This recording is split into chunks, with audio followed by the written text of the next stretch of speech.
他送给我断夹 Vivienne Westwood， 我丢还他说这种东西他妈我不屑，丢在手上。我那边东西都已经拿出来很久了，因为我觉得我分手我就不想要你的东西了。然后的话我就丢还他，我说皮革皮夹就丢给他，丢完之后踏半步回来要打他巴掌没打到，气死我了！我打巴掌。As we twirl in the magic of the cosmic light。梦想不熄灭，人生不孤单。我是悠悠岳纯萱，欢迎来到依然睡美人，让我们一起遇见追梦路上的美丽与坚强。那我们每一集的 podcast 主要都会邀请不同的逐梦者，然后来这边分享他们是如何在现实当中坚持理想，勇敢的走下去，然后给正在追梦或者是迷惘中的你们一份勇气与答案哦。然后今天邀请到的来宾呢是好久不见的姐妹，刚好借这个机会也来跟她聊一聊，因为其实我们也没有深度的聊过一些逐梦的经历，或者是对，好像没有聊过我们平常见面的时候都在吃饭喝酒，对，或者上一些对，或者上一些手作课啊，对，所以比较少会聊到比较深的内容。然后我觉得，借此这个机会也可以来聊一下，那就是佩佩。嗨，大家好，我是佩佩，新佩，嗨。然后佩佩的话，之前她是有演戏嘛，是先从演员，然后后面的话呢，就是你有做过创业手作是在直播前还是后？其实是同时。其实我在拍戏之前，我是当模特。就是你有很多的综艺节目，其实你都看得到我当助理主持，例如《星光大道》啊，《全民最大档》啊，国光帮帮忙啊，然后撞球的节目很多，其实我都当过助理主持，对，然后后来有展场主持，然后跟很多的活动的，就是就跑很多，像 Show Girl、PG Girl 啊，然后到活动的主持人这样，所以其实是以前是先当模特，然后才转做就是演戏，对，当演员。然后加主持，那个时候我其实做了演员之后，我就再也没有做模特儿的工作。对，因为我们两个经纪公司其实它属性不一样。我们第一间公司就是属性，其实它主要比较多工作就是模特儿。对。但是我签的公司是邱泽的经纪公司。对，所以我们主要其实都是走戏剧，然后偶尔会有一些综艺节目的就是来宾这样。对，但主要都是戏剧。主要戏剧是比较对，所以你就不太会有一些像做助理主持这类的工作，或是主持一些展场的活动，就真的比较少。它分的其实是蛮清楚细的，对，因为有些可能公司就会想要比较专精只在戏剧领域上发展。对，但是其实我觉得这样的公司，我目前以前的海纳百川，我就直接讲，就是其实蛮好的，原因是因为它很主攻的东西是很清楚的，目标很清晰。你之后如果要去主持像主持活动，像那时候我们还有是陈德烈，对，但他也是因为做了演员，然后知名度更好了，所以我有一个像美食代言的主持或是什么之类的，所以你才会接主持。对，所以其实这样的铺陈，我觉得其实对一个艺人来说会比较清楚，比较漂亮。对，也是跟你理念是相符合的。对，其实我认真觉得先主攻一件事情，然后慢慢的发展下去是一件蛮好的事。可是其实年轻你不会这样想，你就会觉得说就没有钱就一定要有很多工作。对，所以其实有一个好的公司帮你做计划是好事，但是梦想归梦想，就是你那时候还是有做一些打工。一定要吧，不然 case 不稳定对啊，以前其实大家都觉得当演员很好赚，可是其实没有，才没有。对啊，所以后来才会就是。其实就是那种一部戏，可能你拍下来可能要4个月到半年，然后你运气好，中间可能会嘎一下，可是也不一定每集有你啊。然后那种算钱的方法，又是你播出那一集你才有钱，对。然后什么时候领钱呢？播出的时候你才能领钱，所以还没播你都不能领钱哦。对，因为我们那时候是跟三立合作嘛，我们主要是都是公司跟三立有合作，所以我们接的是其实大部分都是三立，然后偶尔会有 TVBS 的戏。对，那时候是一定要播出了你才可以领薪水。那等于如果拍完以后上线期会隔很久吗？不一定啊，你要看他们什么时候宣传。但三立的戏大概都 on 档，就是我们前面大概已经有了几集的库存，5、6集之后就马上上。对，所以那时候拍戏都会非常赶，大概都4个月，最久半年内一定都会把它拍完。对，而且艺人其实都有签档期，就是拍摄时间的问题。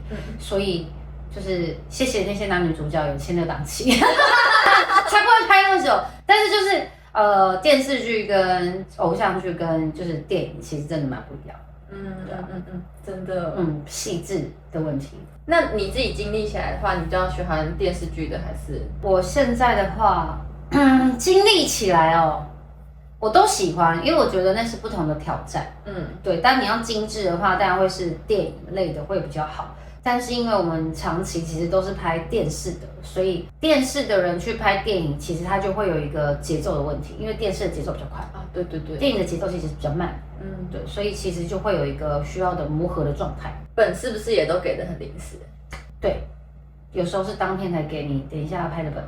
所以那个就其实没有所谓的什么太做功课，可能前几期的人物设定那些故事背景，你可以大概看一下，大概知道，然后熟悉之后，其实大家都知道这个人角色你要用什么样的个性语气去诠释，遇到什么样的角色你要有不同的感觉。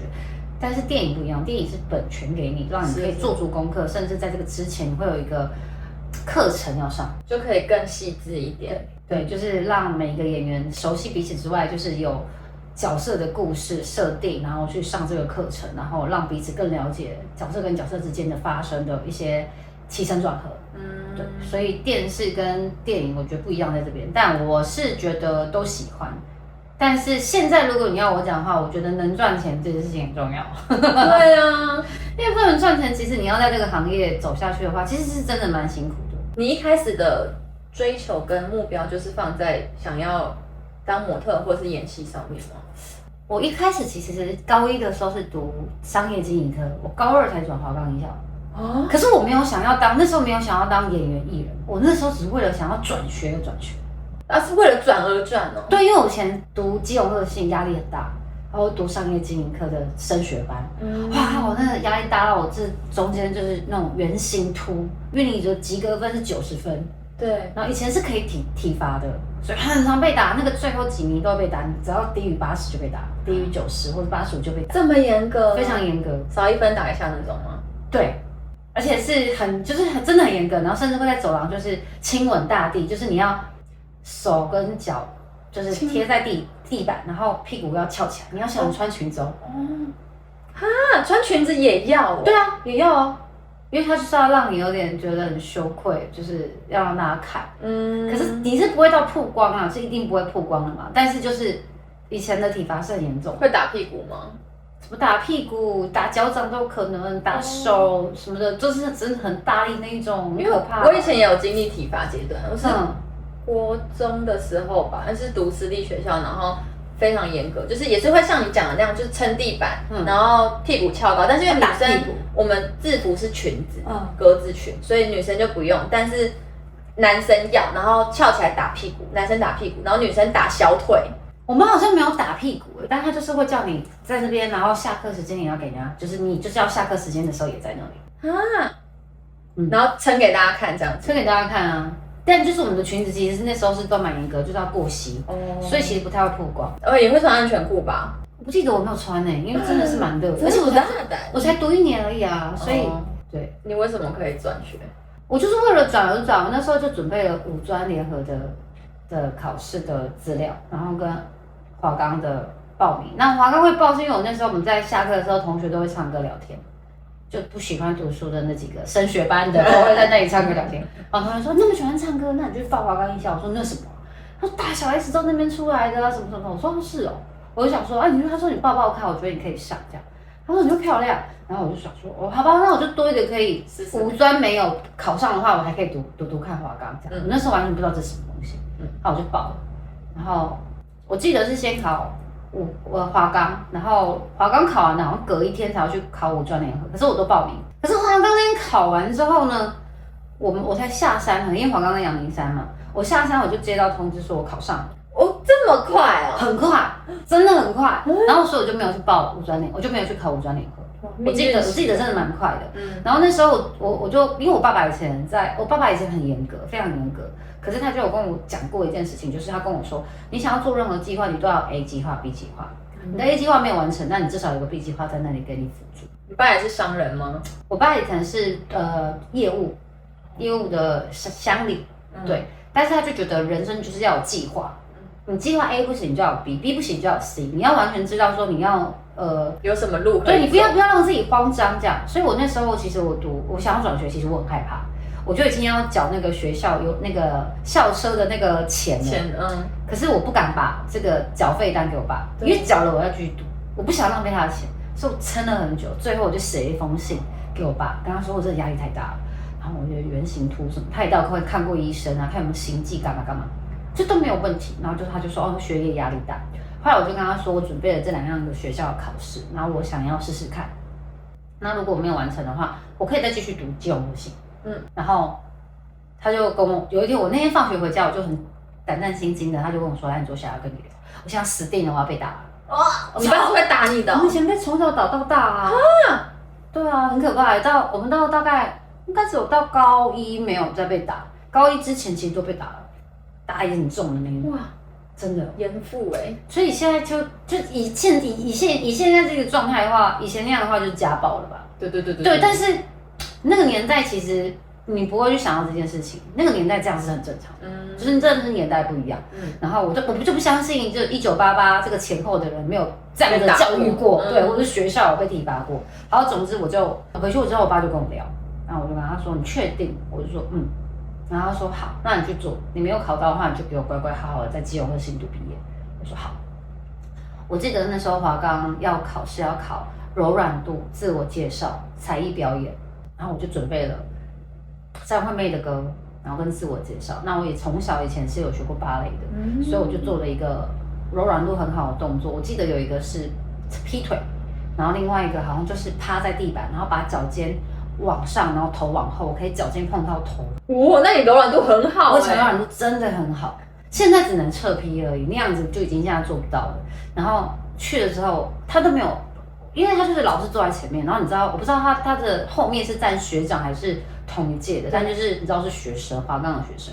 然后去我就直接自我介绍，我把一串他要做的事情他都没有叫我做，就把它全部串场完。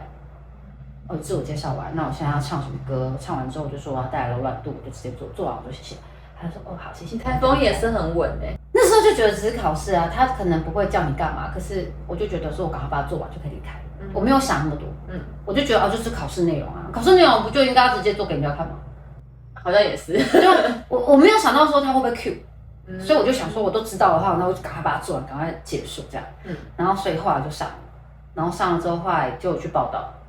我爸说你确定？我说确定。哦，那个学费有够贵的。华冈学费真的很贵，是因为有太多才艺要做吗？它就是私人的私立的，就是高职啊。它算是艺人陪，我不知道他要不要这样讲，但是它就是学费很贵。但我之前的基隆乐信也不便宜，也是私人的，就是私家的，就是高职学校。可是一个是专科嘛，对，你要说华冈算专科，它算高职的，对，它是高职，我不太知道。它算不算？应该算啦，应该算啦，因为它有国乐科、西乐科，然后舞蹈科、戏剧科那一类的。我以前有想去考，可是我家人不让我考。哦，你家人是对的，一定要有一技之长。他们就说什么考那个有什么用？以后出来可以干嘛？他说你看，那时候在线的有一些人，他们都是蛮好学，可能台大的啊或什么。你说你看人家学历那么好，然后什么的，人家至少如果你这一条路走不了的话，你还有学历，你可以去做别的工作。可是如果你就是念这个的话，你就没有其他的技能了，没有别的更专精的东西，所以他们就说不行。所以那时候就有被阻止这样。可是我觉得是对的，因为对，因为我们其实我会读华冈，是因为我不爱读书，跟我不会读书，所以我去了这个地方。其实你要说轻松嘛，其实他在学科，学科就是国英数嘛。那术科就是唱歌啊、跳舞啊、走秀啊、辐射啊，因为我们有分科系，就是表演艺术科里面有分舞蹈组跟音乐组，还有辐射组、服装化妆组。那我是第3个组别的。然后其实它就是要学的东西不一样，但你其他的也要学，只是它的比例多寡而已。对，其实它还是有一定的术科的压力，但是学科其实你只要欧它就好。那你念起来是开心的吗？我念起来，我认真觉得我读华冈是对的。我觉得我的高中很开心，那很棒。我的高中我觉得比很多人的都还要丰富。然后你回头去想，我们在做一些，因为我们要常常要有一些什么表演。其实大家都是你会知道说团结这件事情，那个时候其实就学起来了。团结，然后跟沟通，其实都是在那个时候我觉得学起来。只是你出社会之后的沟通跟团结会不一样，是因为很多人他其实在很多行业跟不同地方，他已经都有一些经验了，所以你会沟通起来可能你会比较轻松，然后或者是每个人原生家庭不同，所以他会表达的方式不一样，你必须要马上习惯。对，所以就是可能差别在这边。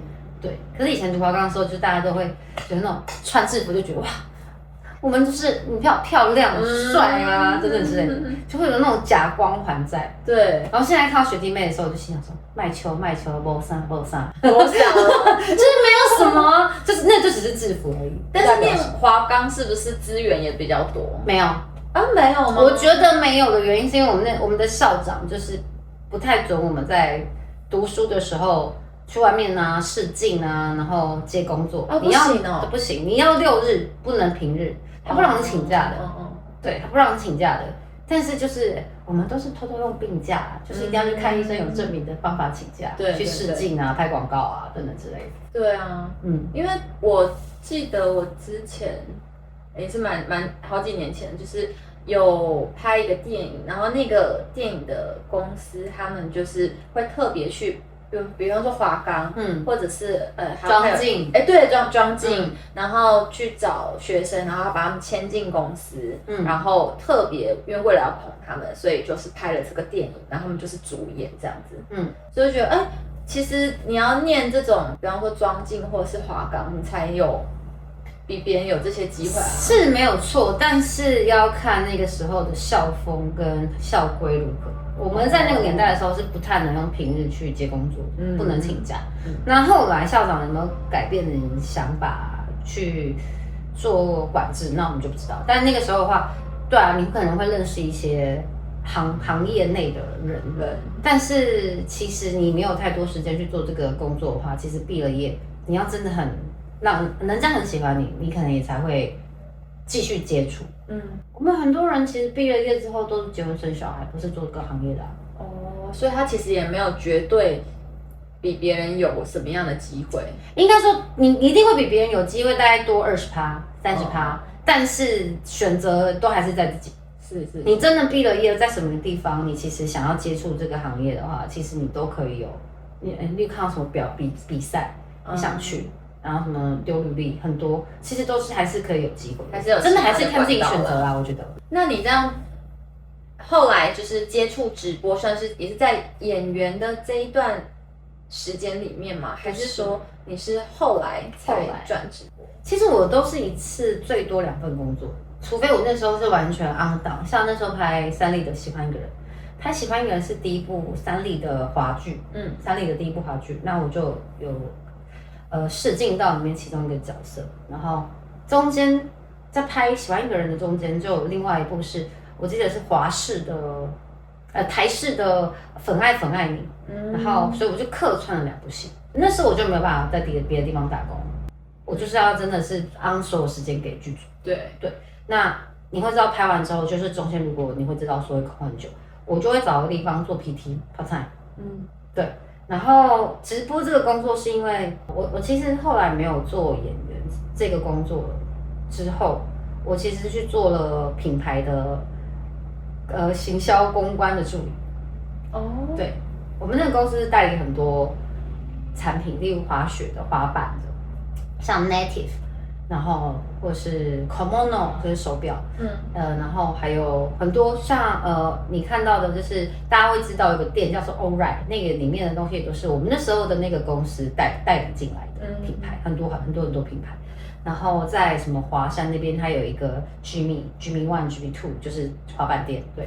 所以以前我就是在那里面，然后负责一个品牌做，就是那个公关的行销公关助理，我就帮忙带艺人，帮忙带部落客，然后带去赞助。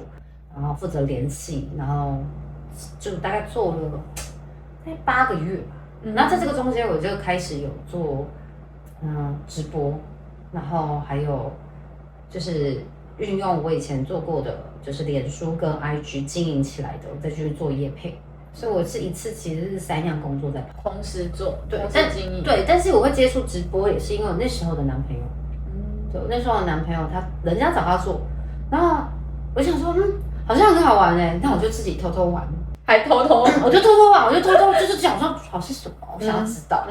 我就播了2个月，成绩很好，可是我不知道那个成绩好代表怎么样叫成绩好，怎么叫成绩不好，我不知道，我没有那个想法。然后后来我朋友跟我说，那成绩很好，你一定要签约了才会怎样呢？我就想说好，然后我就想说会签看，但是那时候男朋友是他不准我签约哦，他就有点控制心态。然后你播他会阻止你吗？我都在他播的时候去他妈妈房间播，或者是那时候我又品牌公关那个，我就转成 PT， 我就不进公司，那我帮他们要带部落客艺人，然后到了另外一个健身房做行销，对，然后我就在那个健身房早上吃早餐的时候播1个小时，然后我就开始后面又做健身房的行销工作，帮他们做影片、拍影片，然后等等之类的，然后还那时候大概4份工作吧。哦，你也是很忙我没有办法闲下来，然后所以那时候我就告诉他说，我签不会干嘛，因为这是朋友的，那时候是朋友的男朋友，是经纪人，就一路播到现在，所以现在大概也9年了吧，如果是直播行业9年，演艺加模特的话，大概也是10年，所以我一系列的工作大概做下来都是大概10年，做蛮久的。那你是怎么样发掘你的长处？然后像你原本你说你刚开始的时候是没有想要往这个领域发展嘛？然后你是念完华冈以后是什么样子的契机？我觉得我运气蛮好，是我刚进华冈的时候，那时候我才知道说我们有台步课，然后我们是表演艺术科第4届，所以第3届之前的学姐台步课的老师都是志玲姐姐。哦，是哦，对，到我们这届的时候，台步课老师才不是志玲姐姐啊。对，你有看过志玲姐姐本？有一次，然后反正后来那个教我们台步课的老师，我记得他是东升购物的模特，我记得好像依莹老师吧，我还记得他的名字。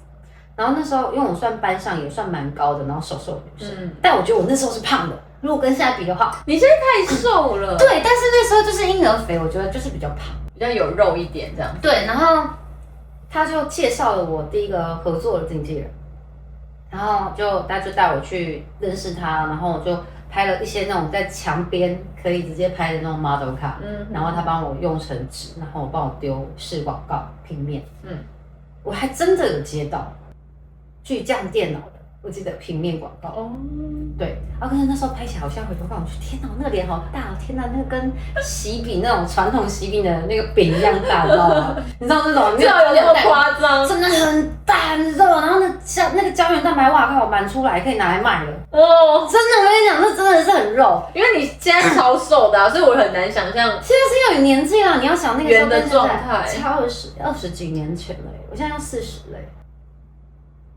你是什么脸？我真的要40了。因为我好像你有跟我讲过，但是我每次都觉得有点夸张。对，你是有拍影片，然后有讲年纪吗？对啊，我都会讲年纪，我不在乎年纪。然后我看下面的留言也是讲说，这怎么可能什么什么这样子。反正就那时候就接触了第一个经纪人，所以也是那个时候老师的关系。对。但我真的觉得年轻的时候你都会，我觉得现在小妹妹跟我们以前的想法很像，可能就是都会年轻的时候想要很成熟的样子。那到了一个年纪之后，你就会想办法简单跟年轻，真的真的是这样。就是到那个年纪的时候，都会想让自己成熟，不想让人家觉得我幼稚。但好像我想要有那种女人味。女人味这件事情是靠年纪跟经历来的，不是靠装扮。装扮那种东西，你只要一开口就没了，就看得出来。对啊，对，所以真的是时间跟精力可以堆积那个女人味，对。但到了你有女人味的状态的时候，你就想说，我他妈的才不想要让人家马上可以一看到我就知道我几岁，我想办法年轻。人家开口之后，我一讲话的时候，他说，那你应该是人生非常有经验，想要是相反的，阅历很丰富，对，就是想要是相反的，对。所以不知道，我觉得人生好像就是常常会觉得自己经历好多事，好适合把它写成那种小的那种小说型，然后拍成剧。常常都会自己有好多画面，想说哇，回忆起来感情啊、工作啊，但是就觉得哇，可以拍好多戏的，一定很精彩。可以啊，可以拍自媒体。但我就觉得这个东西，我觉得我应该要找一个很文笔很好的人，我跟他分享我的故事，然后他写下来之后，而且他的东西是我要看过我要满意的，因为我这个人太龟毛了，我可能才会想要把我的故事就是记录下来。那你今天可不可以先跟我们分享一下？你说直播吗？就是你的各种人生故事啊。你现在是想要听感情的，还是想要听？都想听，都想听哦。我看一下那个时间大概是怎么样，你要抓一下。现在是4:12。感情，我以前是一个非常恋爱脑的人，就是超级恋爱脑。我会跟一个男生在一起，我是可以以他为主的。你也单身很久，对不对？我现在单身很久了，但在这个之前，就是30以前，我是非常非常恋爱脑。看不出来，我以为你是比较强势的女生啊，所有人都这么觉得。但是听了我的故事，认识我的人就会知道说，他超恋爱脑的啊，他一谈恋爱就完了。我18岁的时候认识的那个男朋友是在我第一次人生玩交友软体，叫 AIO。你应该会知道 AIO， 不知道，对，我不知道听众知不知道，知道的话可以下面留言 AIO。然后我们就是在那时候 MSN 跟即时通，然后我们以前都会挂有一个视讯的镜头，我忘了是什么，就是一个一样很有名的牌子的视讯镜头，连接到电脑的，就是主机上，然后可以用 MSN 或即时通视讯。所以我们那时候在 AIO 的时候，看到照片，大家聊天了，加了 Sky。不是 Skype 哦，我们是用 MSN 跟即时通。Skype 是对，它虽然也很久，但是那时候那个年代最流行的就是 MSN 跟即时通，对。然后我们就加了 MSN， 然后就用 MSN 视讯聊天，对。然后我大概记得我认识他好像聊天聊大概1-2个礼拜吧，我们就在一起了。哇，线上在一起之后才见面哦，这么快？对，真的是线上在一起之后才见面。他怎样让你觉得可以立刻在一起？他笑起来就是可爱的。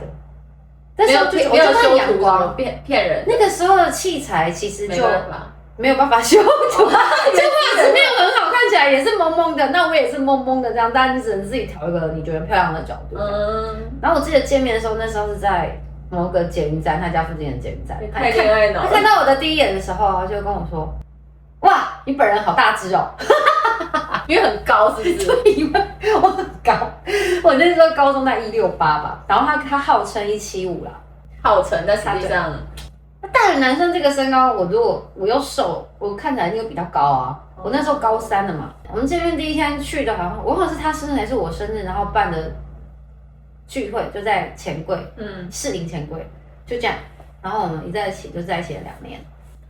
哦，那蛮久的哎，对，2个礼拜，然后在一起就在一起2年。我们对大概认识2礼拜，然后在一起2年。那是我人生第一次玩交友，到现在那个是第一次，没有在第2次就没有了。没有了。然后我为了他，我是可以，因为他家住中和，然后我家住基隆，我为了他是可以跟他想办法，我要陪他到最后一刻，我可以搭火车回家，我想要搭最后一班火车回家。太恋爱。对，但后来我没回家。我爸打电话来骂人，然后就后来我跟他说爸骂人了，然后我就跟他朋友们在筹建车钱，让我从中和坐电车回基隆。我一回到家，我们家的灯都关了，他们都睡了。我心想说，我下次不要上当，我下次就不要回来。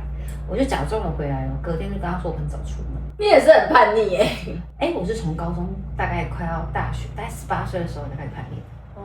对，我叛逆的时间很晚，非常的晚。可能就是刚好认识这个之后才开始叛逆。有被抓包过吗？没回家，然后后来其实我就毕业了嘛，我就开始我都住他家，我都住男生家了。人生第一次同居，我那时候还很怕我爸会生气骂我，可能他可能发现他不能管住我，因为我以前很怕我爸，可是后来我发现他管不住我了，我就开始我行我素了。然后我发现，几次实验下来，回家没被打 ，OK， 那我下次可以就是怎么样？我就是都试一点的。你看他的底线在哪？对，就试一点。那他也不能管我干嘛嘛，因为我就没干嘛。然后就是住男朋友家嘛，然后都会骗他说住女生家嘛。然后住久，我就真的就是跟他同居了。然后我们以前都会跑网咖去打墨香手的电脑游戏这样。然后就是还会说你去骗那个人，然后你去当他的网婆啊，什么这个他骗道具啊，等等之类的。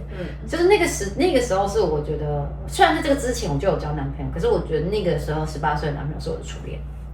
他到现在在我心里，我都觉得他是我初恋。对，我对人家说，人家说你的初恋男友几岁？我都说18。可在这之前呢，当然就是那种其实有交过纯的，对，但我没有印象这么深刻。他是让我就是印象最深刻的。他对我来说，我觉得我不知道每个人的初恋的定义是什么。你的定义是什么？第一次谈恋爱吗？你觉得是第一次谈恋爱，对不对？我觉得是对我印象最深的那个。对，所以我觉得是他。后来就分手，因为他的工作的关系就结束。算愉快分开的还是？我觉得不算愉快的分开。因为我那时候其实年轻也不懂事，那我第一次这么爱一个人，对我来讲，然后因为毕竟我把他算成初恋，所以他那个时候是真的我很投入的一段感情。对啊，我会患得患失，我会想要紧迫盯人，我会没有自信，没有安全感，全部都是在那个时候第一次呈现这些所有的负面的情绪。对。然后会觉得我不够好，我觉得我不够漂亮，我觉得我太胖了，要减肥。我甚至那时候为了他觉得我太胖，我要去想办法工作存钱买减肥药。我人生第一次吃减肥药就在18岁。但你只要吃减肥药，你的情绪一定都会很焦虑，很不好。大家真的不要吃减肥药，这不是一件好事。好好的运动节食，也不要打瘦身针，好贵。真的啦，我真的是一路是这样来的。然后后来反正就是工作的关系，就是我可能太过于紧迫盯人，所以让我们两个人的关系其实都还蛮焦虑跟不健康的。然后反正后来就分开了。但我跟他家人的关系一直都还蛮好的。对，就是妈妈她单亲嘛，然后妈妈爸爸就是两边我都处得还不差。对，所以那时候也是第一次感受到另外一半家人给的温暖。所以我很喜欢我才会觉得这段感情对我来说是初恋。对，他爸妈也对你很好。对，后来我们分手之后，他妈妈甚至有想要把我认当干女儿。真的哦，这么有缘分。然后到他妈妈过世的时候，我也有去看，就是去他妈妈的，就是葬礼。对。然后那时候他有交女朋友，可是我就觉得这是长辈，他曾经那么疼我，所以我还是要去。就是这已经隔蛮多年了。然后反正总之就这一段结束之后，后来就有下一个的话是工作去探朋友的班的舞蹈教室认识的。那时候他可能也觉得我不差吧，然后好像在跟女朋友要分手，不知道分不清楚还没有清楚的状态。然后总之我们就那个女生不在台湾，在香港。他的女朋友我记得那时候在香港，然后好像就是分分合合的。然后因为我出现，所以他更果断的要决定，他真的不要再这样拖了。就认识我之后，所以我们后来就在一起。然后我也没有办法说到底有没有搭嘎到，但我自己觉得，一定多少你会出现一个人，你才有办法很果断的跟前一个分分合合那么久了，你才有办法果断结束。是。所以后来我们其实也在一起才半年而已，会分手的原因其实也是因为他回去找钱。哈？为什么？我跟你讲，这个他真的太渣了，但是我真的就觉得是年轻。那你那个时期是在还当演员的时候？没有，那时候还是在当助理主持，像全民啊等等之类的，对，星光等等之类的。那真的太渣了，就是他现在对我冷暴力。他也不好意思说要分手，对，他很冷，他就是对你冷暴力，让你受不了。对，他对我冷暴力，然后我就问他那时候，因为他认识的一个哥哥，我就问他说：“他对我这样该怎么办？”这样他就说：“你主动跟他提分手。”我说：“为什么？”他说：“因为没有人这样对过他。”我就说：“好。”他说：“你相信我，你主动跟他提。”我就跟他提完了，然后他也没有挽留。然后他哥就说：“他应该有别人。”然后我就这样观察，然后我就跟他工作室的人保持联系。然后工作室的人就说，他都说他一个人吃饭，一个人看电影，一个人回家，一个人到工作室，一个人干嘛。就是他都一个人现在这样。他就是那个女生打听到的。对。可是后来发现他不是一个人，为什么？早就有人了。我就第六感不知道为什么，从以前好像这样就是都蛮准的。我那个时候那个哥哥跟另外一个朋友，我那个哥哥因为我跟他分开。但他是一个三观很正，就事不论人的人，所以他觉得这个男生有问题。可是我是因为这个男生认识这个哥哥的嘛，然后他就说就跟另外一个朋友说，那我们带你去看电影啊，就是放松好了这样。那经过新兴电影院的时候，在 Starbucks 前面有停一排摩托车，我不知道你们那个路的印象。星巴克对面它其实是一排摩托车还是公园。然后我们就经过那个路，要绕到下面的停车场。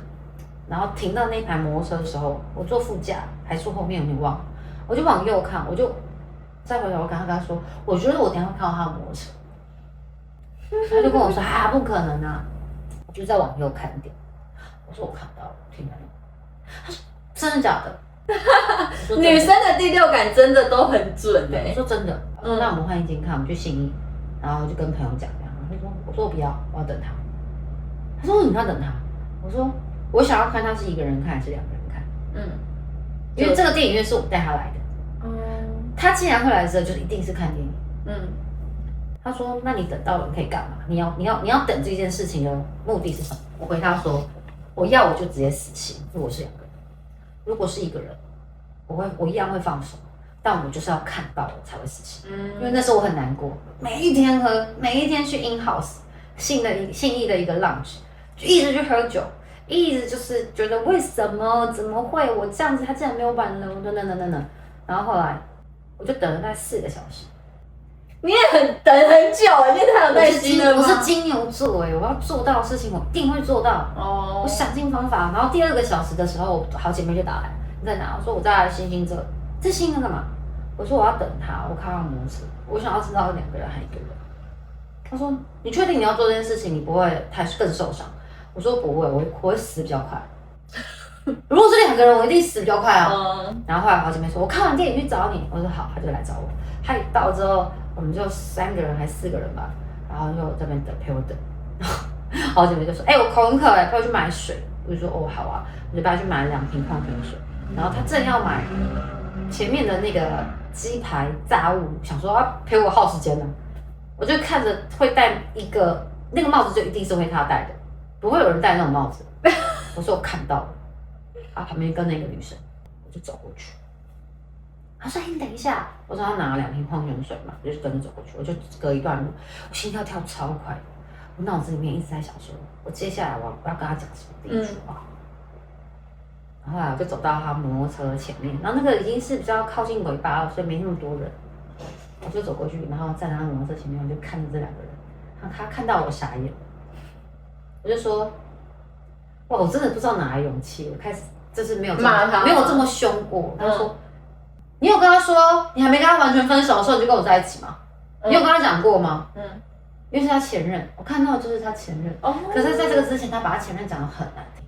就超级难听那种，甚至在我面前，他可以接前任电话，然后飙他脏话，3字经，没有在开玩笑的，真的，这个旁边都可以有别人作证的那种。天哪！那我就觉得，不要这样子。他那时候还没有18，那女生那时候我记得好像还18了吧，好像18了，我忘记几岁了，就是很小。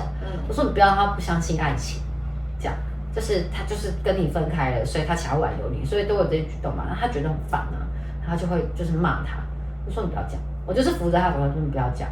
就是在那个当下，其实我都理智，可是后来回去找他的时候，我就讲完几句之后，我就打开第1瓶矿，我就回头要走了，我就再回头回来打开第1瓶矿泉水，开始甩他的水。哇哦，好帅气哦！甩完我瓶子丢出去，我忘记里面没有水了，咚咚，然后掉到我面前，不是掉在他们面前，我就很生气啊，我就觉得，就是有一口气。可是你就知道那种人有时候就是不甘心，可是你看到这个状态的时候，你当然还是会觉得不甘心。但你发泄完之后，你就会觉得舒服多了，你就不会想要执着的觉得他怎么讲，他就是烂而已，没有别的。对。然后后来我要走了，哥哥的车开来，我朋友上车，然后我上车，然后我把他那时候送给我的生日礼物的 Vivienne Westwood 的短夹，我人生第1个名牌，他送给我的短夹 Vivienne Westwood， 我丢还他说这种东西他妈我不屑。我那边东西都已经拿出来很久了，因为我觉得我分手我就不想要你的东西了，所以我就换成自己的皮夹，我就交给他哥说，哥你帮我给他，我说我不屑拿他的东西，然后我就丢还他，我说皮夹丢给他，丢完之后踏半步回来要打他巴掌没打到，你吃我，他妈最不甘心就那一巴掌没打到，其实。如果可以再重来一次的话，你会回去打他那一巴掌？我觉得我除了巴掌没打到，我会先踹一脚，因为我脚比较长。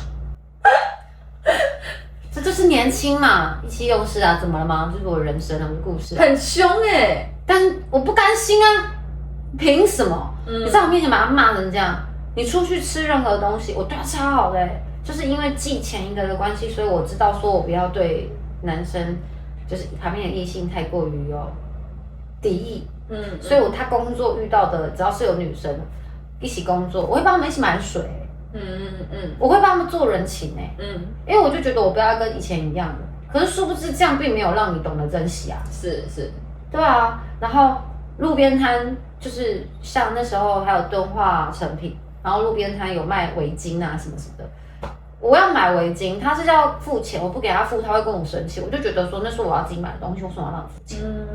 他会跟我生气。这件事情结束之后，后来我才从中间他工作室的朋友耳里听到，就是他说他会跟你分开，是因为你不需要他，可是那个女生需要他，你太独立了，反而独立变你的错了。我很生气耶，啥会啊？我假饭乖，你给我吃，我袂使叫我一定要你给我吃，我才会拜嘛。我一定要你喂我，我才有办法吃饭吗？我没有手，不可以自己吃饭吗？你不能用想尽所有方法制造惊喜给我，我一定要想尽所有东西，就是跟你要求说我要你给我。我要你给，就不是那样的女生啊，我就不会是因为物质跟你在一起的人啊。可是你却觉得我不需要你。我听到这分手原因，我靠，我觉得超瞎的，我就觉得天哪，怎么跟这样的人在一起？对啊。然后后来其实我就意识到这段感情，我回头去反省自己，我自己觉得啦，你怎么得到你就怎么失去。再来就是这件事情之外，我就会觉得，不需要去跟一个只想要照顾别人的人在一起，因为他没有想要你更好。对，然后就几段感情，慢慢的就会去更知道说你该怎么做，然后自省自己哪里不足，然后不要再干嘛。可是其实每一段我都觉得，还好都分手。现在回头都会觉得还好都分手，因为后来我单身1年，然后跟下一个也是在一起2年。2年之后又单身了，好像也1-2年才交下一个也2年。但在18岁那个之后，我其实有在夜店上班1年。我开始去夜店玩，上班1年夜店，然后后来就工作干嘛。我以前是不喝酒的，我是因为18岁那个分手之后，我想知道夜店到底有多好玩，因为他那时候会去夜店。然后我才你就聊瑞 K 啊，我很想要实验这件事情。我想要知道为什么你会抽烟，抽烟为什么很臭？他跟我说烟不是臭烟，它叫香烟，所以它是香的。我就想说啊，什么歪理呀？香烟是香烟，怎么可能是臭的？后来我去抽烟了，我就因为这样抽烟，因为我觉得我抽烟我才不会闻到你抽烟，我觉得臭。真的哦，我是从那时候学会抽烟。到现在吗？现在没有了，现在没有抽烟的了，没有抽烟很久，当时很久。对，为了他抽，也不可以讲为了他，就为了我自己不想要闻到臭的烟味。可是你自己也会很臭啊。可是我闻不到啊，抽烟的人是闻不到的。哦，是哦，抽烟的人是闻不到的。然后他去夜店，我想去抓他，然后我就觉得到底为什么夜店这么好玩？所以我后来就做夜店，然后我去夜店就开始会跑夜店。打工吗？是那种门口对，就是领台，领台的。对，然后就是做了1年，然后前后各玩了1年，这样。后来到交男朋友，我绝对不会去。我知道交男朋友我就超乖的那种，对，立刻变回恋爱脑。对，就是工作跟恋爱脑，但就是以感情为主的。都不会回家。后来男朋友几乎都同居，18岁之后的几乎都同居，很惨。所以后来，这个半年的结束之后，就跟后面那个在一起2年。2年那个我们就一起做单车快递啊，然后他工作收入有没有很稳定？我们是可以一餐一起吃一个便当，一杯珍珠奶茶的。对，因为他那时候做模特儿领的薪水也不稳定，然后他可能要付学贷，要付电话费，要付车，就是车贷跟这些，他也没有什么钱。那个时期你也是我在拍戏了，我在拍戏，你在拍戏，我在拍戏。那时候好像拍第1部《喜欢一个人》，真爱找麻烦，就第1部我跟他在一起的时候，对。然后中间我去咖啡弄打工，对，就是没拍戏的时候去咖啡弄打工，其他时间我会回到脚踏车店帮他做账，帮他做公关，帮他们想行销之类的。你也是很能干的。我就为了一个人。爱一个人的时候，我真的是就什么都能做。对啊，因为我觉得要一起进步啊。可是殊不知道，我告诉你，就叫青头能滚，扔头轻滚。你对他更好，你对一个人很好的时候，他就是会想办法，什么都后来都是你的。对啊，人真的不能这样。对，我到他会视为理所当然。我跟朋友也是，所以我后来到这个时候，我才觉得，今年我才意识到，哇，原来有这么多。小渣渣不是感情而已，就是朋友也是，朋友也是，就是你越包容一个人，其实他就觉得说，哦，那你是可以接受的，那我就可以就是为所欲为，他并不会觉得你这样是人很好的，为我想，所以我下次不要这样子越你的界，等等之类的，他们会觉得说你可以，对啊，那我就不会要这样的朋友，我就会放水流。所以感情那时候好像还没有意识到这件事，但现在因为单身很久了，所以遇到的都是友谊的问题，友谊、亲情啊，自己健康、工作嘛。那友情这件事情，这几年其实也体验很多，很多原本都是很好的姐妹，可能1-2年之后，我会发现有一些价值观跟三观不太合，然后就结束了，就吵架，或者是没有吵架就结束了。可是我不会觉得惋惜，他们本来就应该在我这个时候毕业，他只是提早下车。因为我不要为了去挽留一段关系，让自己有委屈。你有挽留过吗？有啊，我第一次发生友谊不 OK 的时候，我哭爆了，我甚至快要忧郁症，然后不敢跟任何人再见面相处。我觉得我怎么可以做成这样？然后我甚至不敢再跟别人太近。我不知道什么样的人可以信任，什么样的人不能。我讲这句话，我这个意义不是这样，可是别人可以把它用成那样。那我就觉得是我的问题，还是别人问题，我不知道了。那慢慢的，就是拍戏之后，到没有拍戏，到做直播。其实直播这个工作让我看到了小型社会。对啊，其实直播就是一个小型社会。其实它教会我比较多不一样的人情世故。就大家其实对直播这个行业其实是非常有偏见的，对，因为有太多人他用这样的方式赚快钱骗人，甚至为了自己的利益去做一些不好的事情。可是我不觉得我有做这个工作有什么不好，因为我很知道我在干嘛。对，我知道自己在干嘛比较重要。这个人不知道他在干嘛，他去做任何行业都会是不好的人。对，那这个行业它不应该被定义为不好的。例如说，大家说啊，演艺圈就很乱。告诉你什么圈都很乱，你知不知道而已。什么圈都是会有所谓的就是老鼠屎。对啊，你知不知道而已。只是这个圈它可能比较容易被放大，比较容易被看到，所以会被这样讲。都是人的问题。对，这样子的。对，没错，真的是人的选择的问题。那演艺圈、直播圈这种东西叫媒体界，娱乐圈。娱乐圈它本来就是都是在镜头前面，它本来就很容易被放大很多事，没办法。那什么律师啊、医生啊等等之类的，他们不是在镜头前的，所以那个老鼠屎可能没有那么容易被看到。所以我是觉得人比什么圈还重要。是，对，所以我常常都会说啊，你们演艺圈就是很乱啊什么。我说啊，你们的圈就不乱，你们圈里面就没有人当小三哦，你们圈里面就没有人他妈拿污秽，是不是？都是演艺圈的人呐，别的圈的都是好人呐，那你就是好好去相信那个圈的人。其实我会很生气，我觉得天哪，讲什么你们那个圈怎么样的？你身边是没有坏人吗？你坏人是做演艺的吗？被攻杀回，我是很生气，你知道吗？你是本来的个性就这样子，我是后来跟前一个分开之后才变，所以是那个男生让你就是要做自己。模特了之后，后来就是带入我做直播这一行的，因为他有关系，我做直播这一行的那个男生分手之后我才变。我以前都是小女人。他也是那个男生是你的上一个吗？对，上一个。那隔那么久了，我这样正常来说，我应该单身8年以上吧。对，因为你直播做9年了嘛。然后有1年是前面半年的时候还跟他在一起，后来就分手了。分手之后就有一个很大的转变。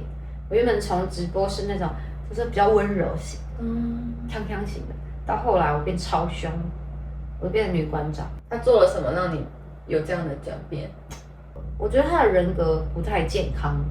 他可能对外你们看到他、认识他，你们都会觉得他人超 nice，超绅士，超有礼貌，超级怎么样的？都是包装的不可以说包装，应该说他很聪明。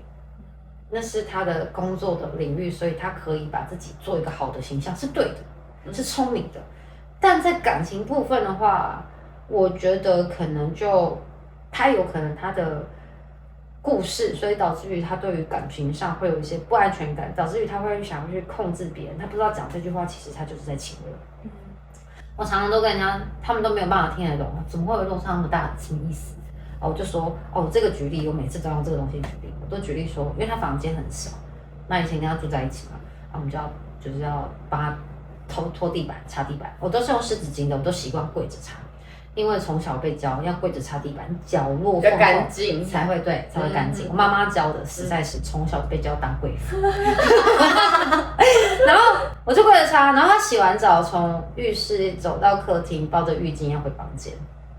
然后她一进她的房间，我就说：“baby， 你把你的脚地板擦干。”我说：“因为那个我刚擦完地板，然后我怕你会脚会硬。”这样听这句话，你会怎么回？如果你是我男朋友？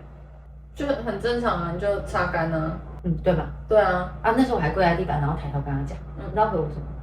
你嫌我的脚很脏吗？还是什么？你不要每次做家事做一些好的事情，就想要用你的嘴巴说出来给别人听，你就不能让人家自己发现吗？你一定要把你做的家事做的一些什么事情拿出来用讲的给别人听，你真的很怕人家没有看到。他是有什么问题吗？我那时候就一满头雾水，所以我想说。我不是要邀功的意思，我是真的怕你的脚湿，然后我刚擦完你硬而已。对啊，然后他就用这种态度跟我说，就是他类似这种东西都会一直出现，他没办法接受，他打压我的自信。其实我从一个可能没有那种没自信的人，被他打压到超级没自信。我后期都是躲在他背后的，因为我只要跟他身边的人太好，他都觉得我是要作妖，他都觉得我是要找眼线盯他。我要跟他们很好之后可以对他干嘛什么什么之类的，就是他可能是一个很自卑的人吧。对，但是他表面真的不是，所以我就觉得他不知道是不是因为太爱了，太怕我离开了，所以他需要这样子去对另外一半。我不知道，我也不想要知道。然后我们中间就分分合合蛮多次的，然后都没有分成，然后甚至是会然后我就会比较容易心软。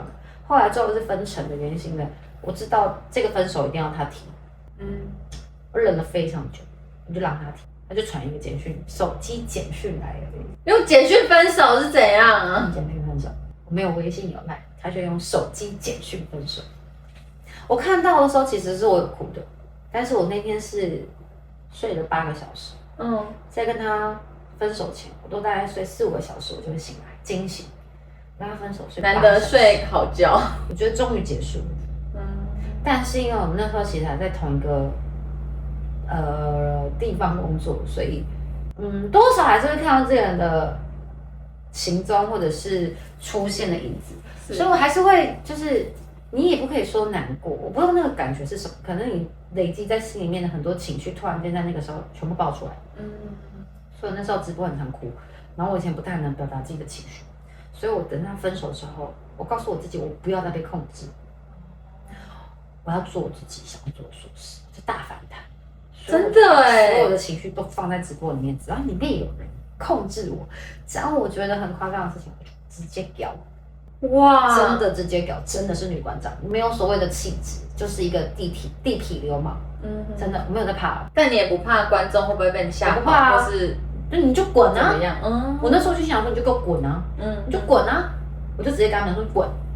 那有因为你这样做自己，然后反而播得比较好吗？有，大家觉得我骂人很疗愈，而且也很真啊，就是不会包装什么之类的。那时候不太有人有办法，都知道说哦，你不要聊到佩佩哦，那女馆长哦，就是大家那时候的心态好像都知道我的个性，然后我甚至就是那种有人在直播里头看，就是以为他跟我很好，然后开始造谣我跟他什么去汽车路啊，什么吹气球啊、拉 K， 我就哇，这种东西会传出去，怎么可能？认识我人都知道我不是这种人，我就想办法带他上来，然后那时候我就打电话跟他对峙，让所有人听。我说你们现在所有人就给我绕了进来，哇，超现热度超高的，哇，大家就发红包啊，分享超多金钱，对。让全部人进来，人缘在男生里面，其实大家都把我当兄弟。我就不是那种恋爱的那种，就是这种天地型的，地气一点的，我绕进来。我说，你们相信吗？他说我跟他去汽车园吹气球拉 K 啦，哼，好笑嘞，什么之类的。他说没有，那是我手机被盗，我还有拿什么3联单。我说那你现在有没有走过我去验尿验有没有吸毒啊？我没有，这怎么样，开始在讲反话，好呛辣哦！我在强暴他。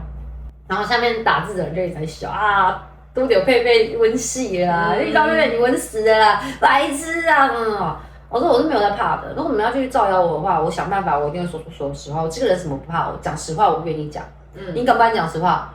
证据拿出来，我就是看证据讲证据的人，我就是会收集证据的人，怎么样？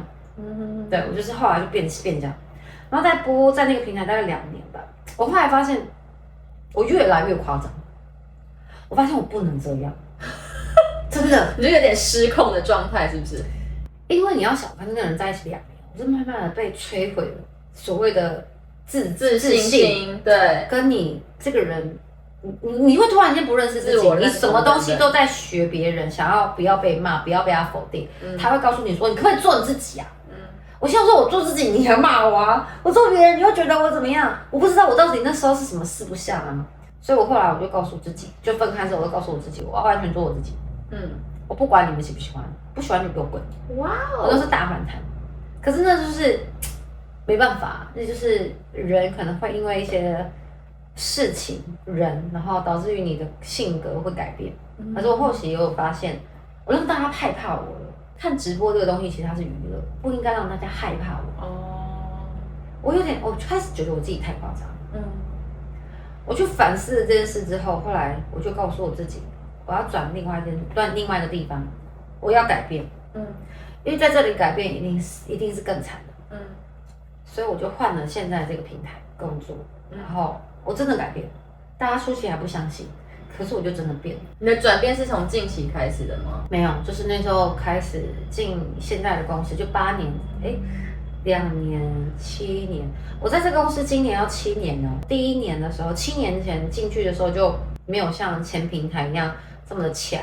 转的原因除了自己想要转变之外，还有一些观念，我觉得不太像是我想要。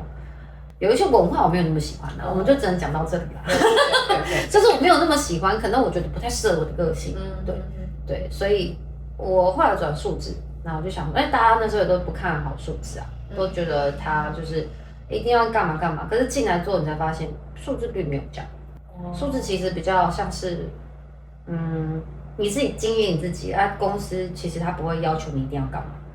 对，他也不会要你就是常去开会，常干嘛，不会。它就是很简单，你就是经营自己。对，然后初期去其实运气蛮好的，前面几个月就多的，就是比前平台还好。我觉得我运气蛮好的。第1个月还好，但是后来就越来越好。到现在其实中间就经历了我妈生病嘛，然后我癌症，到现在我就是有把工作时数降下来。我以前是从你一开始一天播几个小时啊？我一天都2场，早一场，晚一场，对，中午1场，晚上1场。然后我最高纪录1个月播180个小时。180个小时是大概6小时一天。一天6小时。差不多。因为我以前是一天10几个小时，没有休息，就超过应该200小时。对，没有休息，我不敢休啊，那很可怕。所以我觉得个性真的有差，因为我个性就比较没有办法这么直接嘛，所以我播得很痛苦。其实做直播这件事情，它真的是要看个性。对啊，因为你只要越不做自己，那些人就会越控制你。对，我说的是被控制，然后他们就会跟你这个 A 跟你说你要怎么样比较好 ，B 又讲的跟 A 不一样，他又觉得你要怎么样比较好。对，听了5个人的下来之后，那你怎么样对你比较好？你应该要觉得你自己怎么样比较好，就是比较好。对，不然就会像那一段感情谈恋爱一样，你不知道怎么样才比较好，变四不像。所以其实我觉得我蛮幸运的是，我初期就把我的这个个性跟原则跟算人设设定好了，我可以接受你告诉我的东西对我好的，我接受的，发自内心接受的我接受，但不能接受的我就会不接受。但后期我还是有遇到一些我不舒服的很多，还有被跟踪啊，然后或者是我知道他们都是为我好，然后我会一直忍住不敢说，因为我觉得他们是为我好，他们没有要控制我意思，我真的这么觉得。可是导致于我自己心里面后来就生病。对啊，对，然后后来就经过跟他们沟通完之后，现在其实我自己也因为我妈妈生病之后，我就开始有在念经抄经啊干嘛的。我发现好像也就是个性就变得比较温，我不想要对冲。可是我现在都会笑笑骂人，就是这样笑笑的讲话，变得高情商。认识的人看到的时候就会说：“你这样更可怕。”我说我没有要生气啊，笑中带刀。我只是跟他说，我只在跟他说，你真的不要做这件事情。我觉得你做这件事情讲这句话是有点蠢，这样。我就是这个表情，这个口气。然后，可是后来他们就会知道说我没有在真的生气，我就是想办法提醒他，你这样子我再来会爆掉哦，你要小心哦。我在提醒你咯，不要觉得是开玩笑哦，你要听得出来哦。我已经给你机会咯，那我一个人大概会给3次机会。第3次的时候，我就会开始跟他说，你要不要去练习说话？这个地方就可以让你练习说话，看不到你的脸了，你也不好好练习说话聊天。我说你那么喜欢，就是我就会讲很多所谓的大道理，然后讲话很快。当我讲话很快的时候，就是因为我逻辑太清晰了，我太知道我要讲什么了，然后我就噼里啪啦一直讲。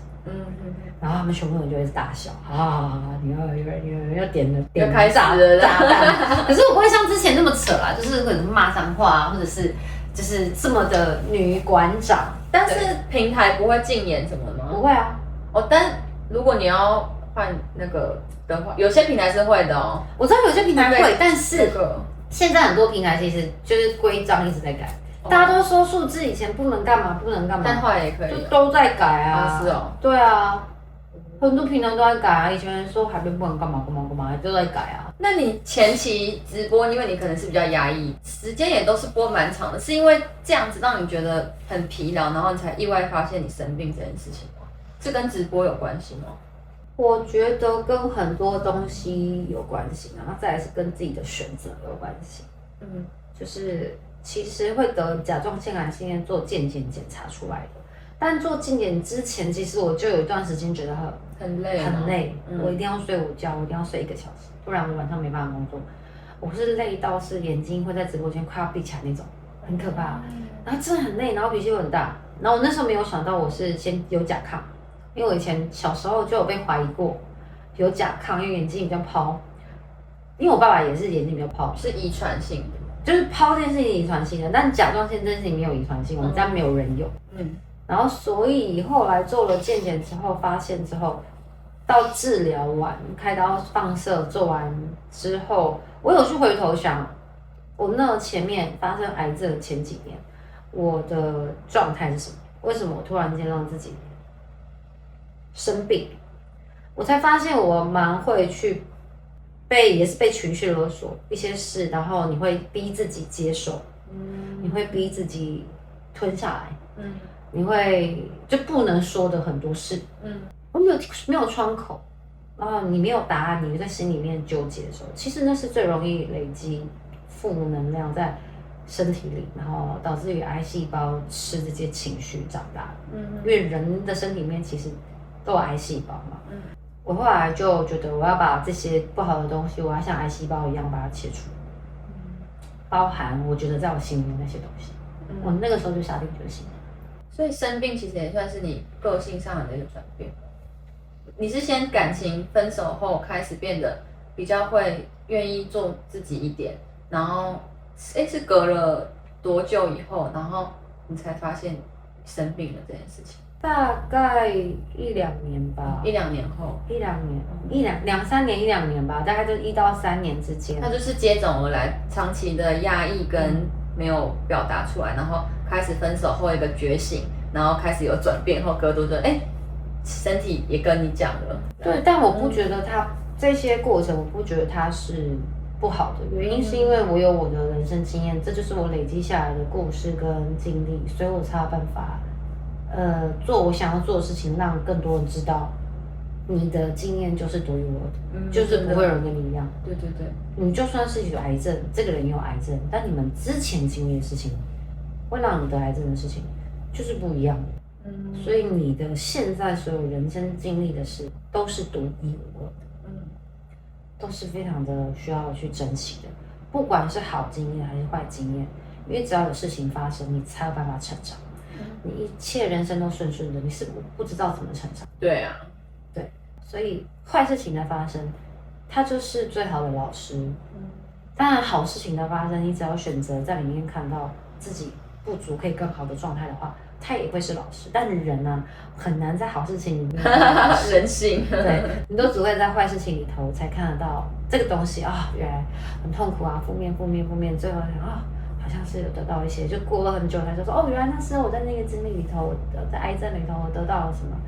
然后我觉得就是它是我的就是一个很棒的过程等等之类的，可是我不想再经历一遍了，因为我经历过，我上过这堂课了，我毕业了，等等之类的，所以我自己会觉得，谢谢那些经验，然后故事让我有这场病，这场病其实我也觉得我是老天爷给我的另外一种礼物，他让我做，因为他可能知道我是做媒体界的，所以我可以让更多人知道癌症这件事情，甲状腺乳突癌这个东西，他是怎么样经历的，他怎么发现的，他必须要提前做什么样的准备，他要干嘛干嘛干嘛。所以我后来才觉得我要把这个东西记录下来，帮助更多癌友，就同类型的癌友，然后把这个如果有朋友私讯我医生，网友私讯我医生，粉丝私讯我医生，我就会给他们我医生的资讯。那对我来说就是也是一种就是善的循环。对啊，很好的。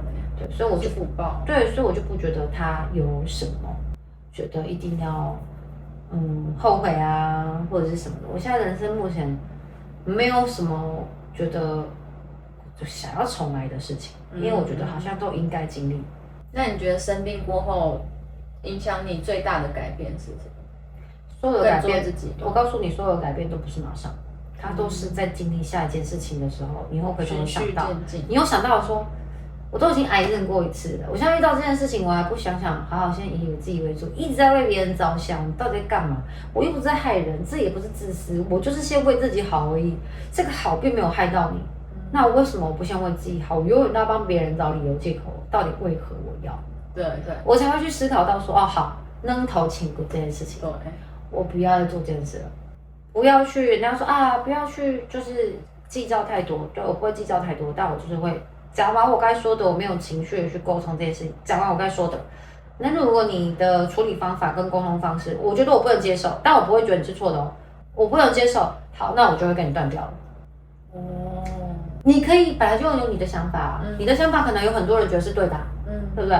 可是我不觉得啊，那我不改变你，我离开嘛，我不要跟你当朋友嘛，对，我可以选择嘛，对，那这样自私吗？我又没有改变你，那如果我跟你说过，你也都觉得我讲的是对的，但你也没有想要改变，那没关系，本来就不需要改变。很勇敢的，就是更有底气吗？或是更爱自己吧。我觉得我更清楚自己。你要说有底气、更勇敢，我觉得都可以。但对我来讲，就是更了解我自己，怎么样才是最爱自己的。因为我强迫了我自己去接受那个让我自己不舒服的关系，我觉得我很不爱自己。人家说爱自己这3个字就是段恶心。怎么样？你讲爱自己，爱自己，爱自己就是让自己舒服，但那个舒服又不害到别人，那才叫爱自己。是爱自己这件事情，我也有在爱自己当中不爱自己，但是就是人嘛，七情六欲嘛，喜怒哀乐嘛，本来就会有啊。但我就接受我的所有，才叫爱自己啊。那就是我啊。对啊，我做错事，我也会道歉啊。道歉了，就是我只要没有让自己不舒服。就是我就算有愧疚感或干嘛，那我面对我所有的情绪给我的感受，这不是一种爱自己吗？就是真正了解自己啊，叫自省嘛。发自内心的去觉察自己的所有的情绪点滴，对我来讲，那叫爱自己。我没有觉得我一定要我要让自己更好，所以我爱自己。讲很多那种，可是我觉得讲那个东西，其实都是因为现在人在这个社会上压力太大了。所以他们必须一定要有这些口号，让自己有自信。对啊，不是一种错，其实就是讲给自己听，然后唤醒自己，希望自己可以做到。对，但我觉得没有错。但过度的时候就会变成大家现在口中觉得会有点病态。但什么事情、什么话多了都会是病态。是啊，对，所以我没有觉得它并不病态，就是又是环境人呐，都是选择的问题而已啊。是啊，所以选择这2个字，我觉得在我人生中。他一直出现，他告诉我怎么选，选错了要怎么改，因为怎么改又是一种选择。你不觉得人生都在选择吗？对啊，但这就是选择的问题啊。那你可以最后分享给来宾一句跟你的人生座右铭，或者是什么信念最支撑你到现在？我觉得活着就是希望。我从我生病的时候，我都一直觉得是这句话。现在我遇到任何挫折，工作的不顺也好。我都告诉我自己，活着就有希望。你只要活着就对了，只要我活着，你就一定可以有转机，一定可以有。但你哪一天你就是做不好的事离开了，他就没有办法转机。所以我就很直接觉得，就是活着才有希望。所以希望就是听众怎么样都不要放弃，活着可以有改变的机会这件事情。他再辛苦，他都一定有方法，只是你要选择怎么样的方法去面对这个问题，解决它，处理它而已。对，没错，要先活下去。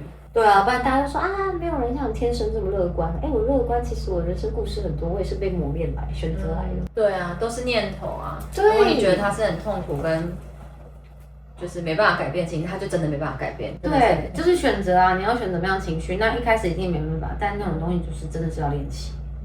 对。但你蛮正向的，你把它当成是一份礼物，然后把它当作是一个很好的磨练。